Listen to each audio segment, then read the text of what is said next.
नमस्कार दोस्तों, आप सभी का स्वागत है। मैं कौन हूँ चैनल। दोस्तों, आज का वीडियो किसी राजनीतिक दल के समर्थन या विरोध में नहीं है।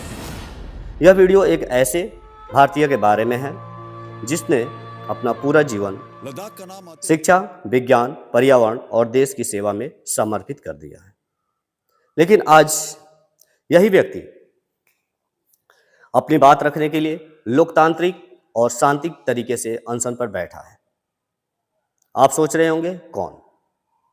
आप सभी के पास सोशल मीडिया के थ्रू कहीं ना कहीं इन व्यक्ति के बारे में चर्चा आपके घरों तक, दरवाजे तक दस्तक दे चुकी होगी। मैं बात कर रहा हूं सोनम वांगचुक की। यह व्यक्ति की पहले आप इस वीडियो को देखिए, सुनिए और इसके बाद ये कैंपस पूरा है, ये इनोवेशंस पे बेस्ड है।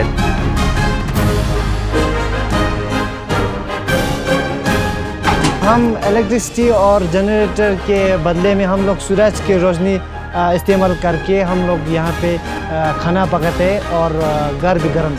सोनम सर से मैंने ये चीज़ सीखा है। उन्होंने हमेशा हमें बोला है कि आप नौकरी देने वाला बनो। नौकरी ढूंढ के नौकरी करना तो बहुत आसान चीज़ है। हो सकता है आप इनकी बात से सहमत भी हो सकते हैं, हो सकता है कि आप इनकी बात से असहमत भी हो सकते हैं। लोकतंत्र में दोनों का अधिकार है, लेकिन क्या किसी भी राय से पहले हमें उस व्यक्ति के बारे में नहीं जान लेना चाहिए? आपका अंदर से प्रश्न का उत्तर आएगा हाँ। कि जो हमारे देश की शिक्षा नीति है उसमें बहुत परिवर्तन की जरूरत है और परिवर्तन सरकारों से नहीं आती है। सरकारें तब परिवर्तन लाते हैं जब जनता परिवर्तन मांगे और जनता से जुड़ने, उनको बताने का कि क्या कमी है और क्या करने की ज़रूरत है। ये माध्यम एक बहुत बड़ा है जिसे कि करोड़ों लोग देखते हैं और वो लोग देखते हैं जो कि ज्ञान और शिक्षा को बहुत वैल्यू देते हैं।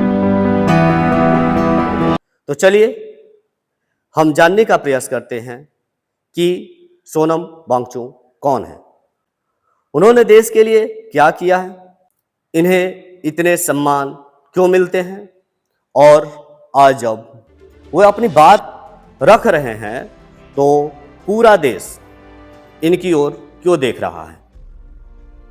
इन्हीं सवालों के जवाब जानने का प्रयास आज हम इस वीडियो में करेंगे। इस वीडियो का उद्देश्य किसी व्यक्ति, संस्था या राजनीतिक दल का समर्थन या विरोध नहीं है। हमारा उद्देश्य केवल तथ्यों के आधार पर जानकारी देना, लोकतंत्र में संवाद के महत्व को समझना और नागरिक जिम्मेदारी पर विचार करना है। तो आइए बिना किसी पूर्वाग्रह के सबसे पहले जानते हैं कि आखिर सोनम वांगचुक कौन है। टेकमोल जो कि students educational and cultural movement of Ladakh है, उसके ये कैंपस है। यहाँ हर कुछ अलग है। पहली तो यहाँ पे जो स्टूडेंट्स आते हैं वो किसी एग्ज़ाम के फर्स्ट डिवीज़न या मार्क्स पे नहीं, जो सिस्टम में फेल होते हैं उनको हम लेते हैं। सामान्य तरीके से नहीं सीखे तो उस तरीके से सिखाएं जिससे वो सीखें। एंगल वो मडुबा है।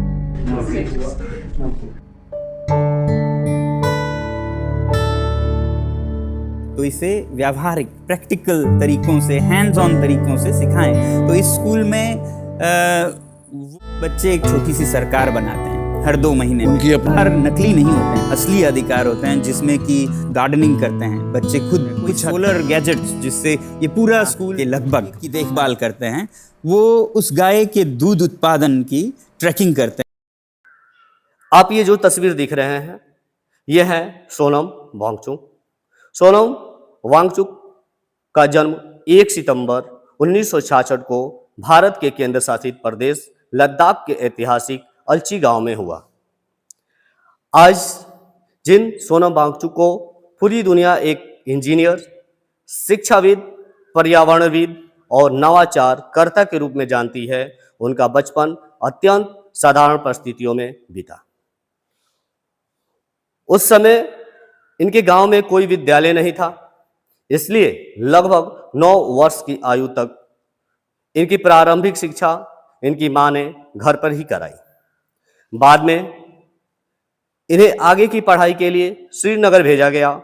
वहां इन्होंने भाषा की कठिनाइयों का सामना किया क्योंकि उनकी मातृभाषा लद्दाखी थी, जबकि पढ़ाई विद्यालय में दूसरे माध्यम से होती थी। लेकिन इन्होंने कठिन परिस्थितियों के सामने हार नहीं मानी। इन्होंने अपनी पढ़ाई पूरी की और आगे चलकर national institute of technology NIT Srinagar से मैकेनिकल इंजीनियरिंग की डिग्री प्राप्त की। इंजीनियरिंग प्राप्त करने के बाद इंजीनियर बनने का इनके पास अनेक अवसर थे। वे किसी बड़े कंपनी में नौकरी कर सकते थे, विदेश जा सकते थे, आरामदायक जीवन चुन सकते थे, लेकिन इन्होंने एक अलग रास्ता चुना। इन्होंने अपने क्षेत्र लद्दाख लौटकर वहां की शिक्षा व्यवस्था को बदलने का संकल्प लिया। इसी उद्देश्य से इन्होंने अपने साथियों के साथ student educational and cultural movement of Ladakh की स्थापना की। इस संस्था का उद्देश्य केवल बच्चों को परीक्षा पास कराना नहीं था, बल्कि इन्हें ऐसा नागरिक बनाना था जो अपने समाज की समस्याओं का समाधान स्वयं खोज सके। जैसा कि इस वीडियो का छोटा सा क्लिप आपके सामने मैं रख रहा हूं। ये कैंपस पूरा है, ये इनोवेशंस पे बेस्ड है।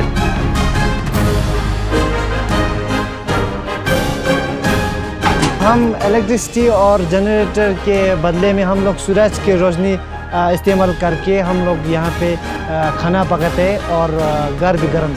सोनम सर से मैंने ये चीज़ सीखा है। उन्होंने हमेशा हमें बोला है कि आप नौकरी देने वाला बनो, नौकरी ढूंढ के नौकरी करना तो बहुत आसान चीज़ है। ये जो क्लिप आपने देखा, ये वो बच्चे हैं जो अपने जीवन में कहीं ना कहीं असफल हो जाते हैं।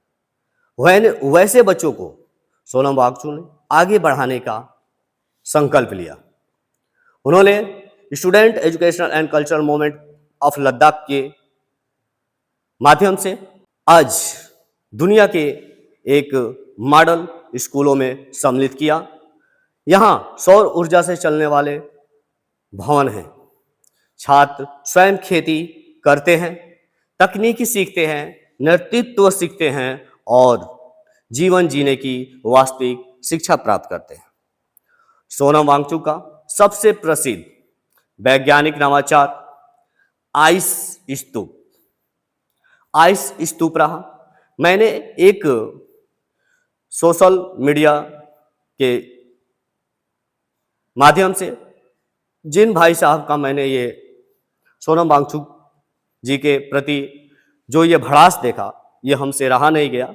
मैं इस वीडियो को इसमें सम्मिलित कर रहा हूं और आप स्वयं सोचने का प्रयास कीजिएगा। दोस्तों, अगर मैं आपसे पूछूं कि सोनम वांगचुक कौन है, तो शायद आप में से बहुत लोग तुरंत कहेंगे, अरे वही 3 इडियट्स वाले असली फुनसुक वांगडू। और यहीं से पूरी कहानी शुरू होती है, क्योंकि दोस्तों एक ऐसा नैरेटिव बनाया गया है सोशल मीडिया में जैसे भारत के सबसे बड़े साइंटिस्ट, दर्जनों इन्वेंशंस करने वाले इनोवेटर आज सरकार के खिलाफ हंगर स्ट्राइक कर रहे हैं। लेकिन सवाल है कि ये पूरी तस्वीर है या फिर बॉलीवुड ने एक ऐसी इमेज बना दी है जिसे लोगों ने सच मान लिया। सबसे पहले सबसे बड़ी बात साफ कर लेते हैं। 3 इडियट्स का फुनसुक वांगडू किरदार सोनम वांगचुक से प्रेरित जरूर बताया जाता है, लेकिन वह सोनम वांगचुक की जीवनी नहीं है। जैसा कि आपने सुना, इससे आपको क्या लग रहा है कि भाई साहब जो कह रहे हैं आइस स्तूप के बारे में, तो बहुत सारे ऐसे खोज हमारे प्राचीन में अन्य व्यक्ति के द्वारा किए गए हैं, तो क्या वो नए तरीके से कोई और खोजकर्ता नहीं हुआ है? बात इस पे है। थोड़ी से हमको लगा कि ये शिक्षा व्यवस्था कैसी है, ये हम भारतीयों का एजुकेशन सिस्टम कैसा है कि सोच इतना डिफर हो रहा है। क्या ये व्यक्ति क्या देशद्रोही है? क्योंकि ये ऐसा इसलिए कहना पड़ रहा है कि कुछ समय पहले इन पे NSA जैसे धाराएं लागू किए गए थे। कुछ महीनों तक सोनम वांगचुक जी को जेल में रखा गया था और फिर इन पर सोचना जैसा एक ऐसा प्रश्न क्वेश्चन मार्क हो जाता है। इसलिए मेरा उद्देश्य यही था कि पहले इनके जीवन को हम लोग समझ पाएं और इसके बाद धारणा बना पाएं कि ये व्यक्ति क्या है और इनकी सोच क्या है। चलिए जानते हैं कि जब आइस स्तूप की स्थापना की तो ये आइस स्तूप है क्या। लद्दाख में सर्दियों के समय बहुत अधिक पानी होता है, लेकिन गर्मियों में किसान पानी की कमी से परेशान रहते हैं। इस समस्या का समाधान खोजते हुए इन्होंने ऐसी तकनीकी विकसित की जिसमें सर्दियों का पानी विशाल बर्फ स्तूप के रूप में संग्रहित किया जा सकता था। गर्मियों में यही बर्फ धीरे धीरे पिघलती है और किसानों को सिंचाई के लिए पानी उपलब्ध कराती है। यह केवल एक वैज्ञानिक खोज नहीं थी, यह हजारों लोगों के जीवन से जुड़ा समाधान था। इनके इस नवाचार की पूरे विश्व में प्रशंसा हुई। इन्हें अनेक राष्ट्रीय अंतर्राष्ट्रीय पुरस्कार प्राप्त हुए। वर्ष 2018 में इन्हें एशिया का प्रतिष्ठित रेमन मैग्सेसे पुरस्कार से सम्मानित किया गया। अब प्रश्न उठता है कि ऐसे व्यक्तियों को भी यदि आज का दिन जो गिना जाए तो 20वां दिन हो गया अनशन करते हुए, फिर भी हम सबके मन में क्या प्रश्न उठता है, क्या हमारा जो देश है वास्तव में विश्वगुरु है? क्या जो ये समय चल रहा है वास्तव में अमृतकाल चल रहा है? अपने आप से एक बार अवश्य पूछिएगा। देश भर में इन्हें व्यापक पहचान तब मिली जब वर्ष 2009 में फिल्म आई 3 इडियट्स। लोकप्रिय पात्र फुंगसुक वांगडू की प्रेरणा उनके कार्यों से जुड़ी बताई गई। बाद में जो भी अभिनेता थे, जो भी डायरेक्टर थे, अभी वर्तमान में यही न्यूज सोशल मीडिया के थ्रू मिल रही है, इन्होंने इनकार कर दिया कि यह फिल्म सोनम वांगचुक के जीवन पर आधारित थी। लेकिन कुछ दिनों तक ये भ्रामक जानकारियां हम लोगों के जीवन में आती रही, 2009 से 2026 यानी 25 तक। अब जाकर ये क्लियर हुआ कि ये जो 3 इडियट थी ये सोनम वांगचुक के जीवन पर आधारित नहीं थी, लेकिन उनसे प्रेरित होकर ये पिक्चर कहीं ना कहीं दिखाती है कि जिन तरीके से 3 इडियट में लास्ट के सीन में फुंगसुक वांगडू के कार्ड दिखाए गए हैं, वो आज जीवन में वास्तव में सोनम वांगचुक के जीवन में जुड़े हुए हैं। हालांकि फिल्म एक काल्पनिक कहानी मानी गई, कही गई, लेकिन इसने लाखों लोगों को उनके वास्तविक कार्यों के बारे में जानने के लिए प्रेरित किया। आज भी सोनम वांगचुक शिक्षा सुधार, पर्यावरण, जलवायु परिवर्तन, हिमालय क्षेत्रों के विकास और स्थानीय समुदायों के अधिकारों के लिए कार्य कर रहे हैं। जिन शब्दों का हमने उपयोग किया, ये बताएं कि क्या ये हमारे राष्ट्र से जुड़े, हमारे राष्ट्र के मामले हैं या नहीं। क्या शिक्षा सुधार नहीं लगता है कि हाँ जरूरी है? क्या पर्यावरण संरक्षण नहीं लगता है कि जरूरी है? आप सोशल मीडिया के थ्रू तमाम ऐसे वीडियो देख रहे होंगे जहां पर लगातार पेड़ पौधों की कटाई की जा रही है, दिन प्रतिदिन शिक्षा स्तर गिरता जा रहा है। ये सारे वीडियो या इंफॉर्मेशन के जानने के बाद भी क्या हमको लग रहा है कि सोनम वांगचुक के जो कार्य हैं वो देशद्रोही वाले हैं? तो ये निर्णय हम सब भारतीयों का है। दोस्तों, किसी भी व्यक्ति के विचार से सहमत या असहमत होना आपका अधिकार है, लेकिन उसके योगदान को जानना भी उतना ही आवश्यक है, क्योंकि लोकतंत्र हमें केवल राय बनाने का अधिकार नहीं देता, बल्कि सही जानकारी प्राप्त करने की जिम्मेदारी भी देता है।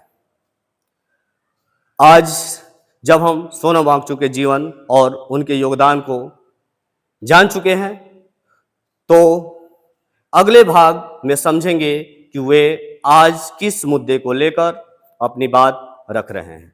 बहुत सारे लोगों के मन में ये दुविधा है नफरत है कि सोनम वांगचुक गलत काम कर रहे हैं, आंदोलन जीवी हैं, तो इन सारी बातों को अगले पार्ट में हम समझने का प्रयास करेंगे और इस पूरे विषय को लोकतंत्र, संविधान और नागरिक जिम्मेदारी के दृष्टिकोण से समझने का प्रयास करेंगे अगले पार्ट में।